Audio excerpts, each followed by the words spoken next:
Class دوم کل ہم نے حضرت عمر رضی اللہ تعالیٰ عنہ کا انصاف سبق جو تھا اس کی ریڈنگ کی تھی۔ تو آج آپ لوگوں نے یہاں سے شروع کرنا ہے، تو یہاں سے آپ لوگوں نے ڈیٹ لگا لینی ہے۔ چلیے آپ لوگ بھی میرے ساتھ اس کی ریڈنگ پڑھتے جانا۔ حضرت عبداللہ رضی اللہ تعالیٰ عنہ نے حضرت عمر رضی اللہ تعالیٰ عنہ کے سامنے فریاد کی، جبلہ کو بلایا گیا۔ اس نے غرور سے کہا کہ ہاں میں نے اسے تھپڑ مارا ہے، میں اپنے قبیلے کا سردار ہوں اور یہ غریب آدمی۔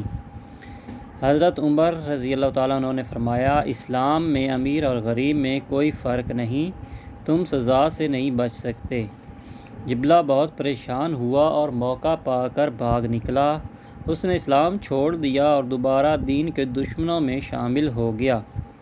حضرت عمر نے جبلہ کے اسلام چھوڑنے کی ذرا پرواہ نہ کی۔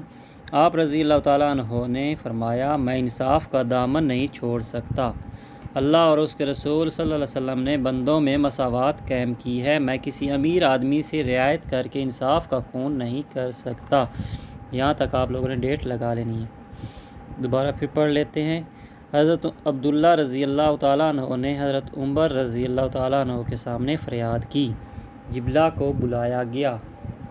اس نے غرور سے کہا کہ ہاں میں نے اسے تھپڑ مارا ہے، میں اپنے قبیلے کا سردار ہوں اور یہ غریب آدمی۔ حضرت عمر رضی اللہ تعالیٰ عنہ نے فرمایا، اسلام میں امیر اور غریب میں کوئی فرق نہیں، تم سزا سے نہیں بچ سکتے۔ جبلہ بہت پریشان ہوا اور موقع پا کر بھاگ نکلا۔ اس نے اسلام چھوڑ دیا اور دوبارہ دین کے دشمنوں میں شامل ہو گیا۔ حضرت عمر رضی اللہ تعالیٰ عنہ نے جبلہ کی اسلام چھوڑنے کی ذرا پرواہ نہ کی۔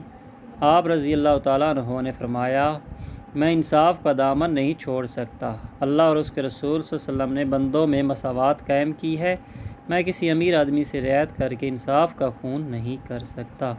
یہاں تک آپ لوگوں نے ڈیٹ لگانی اور اس سبق کو کل یاد کرنا ہے۔